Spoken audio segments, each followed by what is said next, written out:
আমি নিশ্চিত আপনারা আনলিমিটেড ক্লাউড স্টোরেজ কেউ ব্যবহার করতেই জানেন না।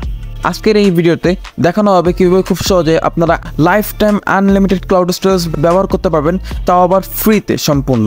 এই জন্য আমরা যদি ফার্স্ট মেথডে চলে যাই, আমরা প্লে স্টোর ওপেন করব। ওপেন করার পর আমরা সার্চ বারে যাব। এখানে সার্চ বারে গিয়ে লিখবো হচ্ছে টেলিগ্রাম। এখন টেলিগ্রাম আমি কেন লিখছি এটা একটু পরে আপনারা জানতে পারবেন। টেলিগ্রাম লিখলাম, এটা আমরা ইনস্টল করব।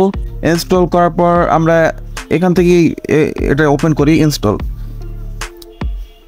করলাম, ওপেন। দেখেন এটা হচ্ছে আমার নর্মাল একটা টেলিগ্রাম অ্যাকাউন্ট। এই নর্মাল টেলিগ্রাম অ্যাকাউন্ট দিয়ে আমরা আনলিমিটেড ক্লাউড স্টোরেজ ওপেন করতে পারবো। সেটা কীভাবে সেটাই দেখাবো। এই জন্য শুরুতে আপনাদের যদি টেলিগ্রাম অ্যাকাউন্ট না থাকে তাহলে আপনারা ওই যে হোয়াটসঅ্যাপ ইমন যেভাবে আর কি খুলেন সেরকমভাবে একটা নাম্বার দিয়ে, আপনাদের পার্সোনাল নাম্বার দিয়ে এই টেলিগ্রাম অ্যাকাউন্ট খুলে নেবেন। খুবই সহজ কাজ, এজন্য আমি দেখালাম না।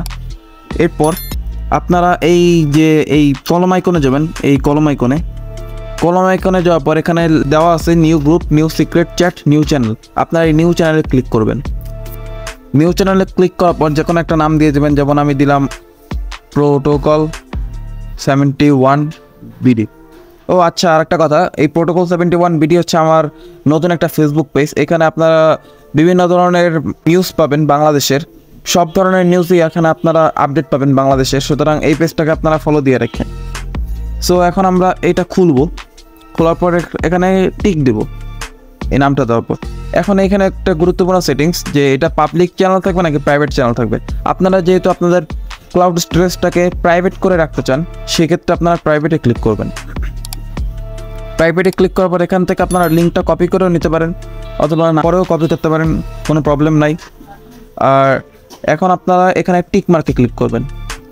ক্লিক করার পর এখানে যদি আপনাদের কোনো ফ্রেন্ডদের অ্যাড করতে চান তাহলে করবেন, না করলে নাই। তারপর নেক্সট বাটনে ক্লিক করবেন। আমাদের কিন্তু চ্যানেলটা ক্রিয়েট হয়ে গেছে, আর এটাই হচ্ছে আমাদের প্রাইভেট ক্লাউড স্টোরেজ। এখন আমরা এখানে কিছু একটা আপলোড করব, দেখি হয় কি না। কিছু একটা আমি আপলোড করলাম। ধরেন আমি এই ভিডিওটা আপলোড করলাম, অলরেডি আপলোড হয়ে গেছে এটা। এখন যদি দেখেন এটা কিন্তু চলতেছে খুব সুন্দরভাবেই। এভাবেই কিন্তু আপনারা এখানে যা মন চায় তা ছবি, ভিডিও, অডিও, ফাইল ইটিসি আপনারা ডাউনলোড করতে আপলোড করতে পারবেন। আপনাদের প্রাইভেট ক্লাউড স্টোরেজের মতো ইউজ করতে পারবেন।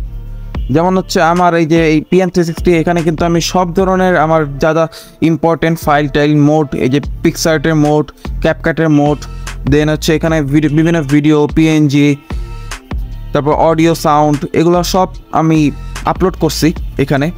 আমি যে কোনো সময় এগুলোর অ্যাক্সেস নিয়ে আবার ডাউনলোড করতে পারবো এখান থেকে। যেমন আমি এখান থেকে এটা ডাউনলোড করে আপনাদের দেখাচ্ছি, তাহলে আপনাদের সুবিধা হবে। লাইক এই যে এটা কিন্তু আমার কাছে ডাউনলোড নাই, এটাকে আমি থ্রিডটে ক্লিক করব। এরপর সেভ টু গ্যালারি, তারপর দিস মিডিয়া সেভ হয়ে গেছে। এখন যদি আমি গ্যালারিতে যাই, দেখেন আমার গ্যালারিতে কিন্তু অলরেডি এটা সেভ হয়ে গেছে। সো আশা করি বুঝতে পারছেন। এই ছিল আজকের আমাদের এই ভিডিওটা। আপনারা যদি AI নিয়ে আগ্রহ প্রকাশ করেন কিংবা AI সম্পর্কে আরও বেশি করে জানতে চান, তাহলে আমাদের এই ভিডিওতে দেখতে পারেন। এই ভিডিওতে দেখানো হয়েছে কীভাবে AI এর সাহায্যে আপনাদের ফেস রিকগনাইজ করে আপনাদের মতো হুবহু ছবি তৈরি করা যায়। সো দেখা হচ্ছে সেই ভিডিওতে। আল্লাহ হাফেজ।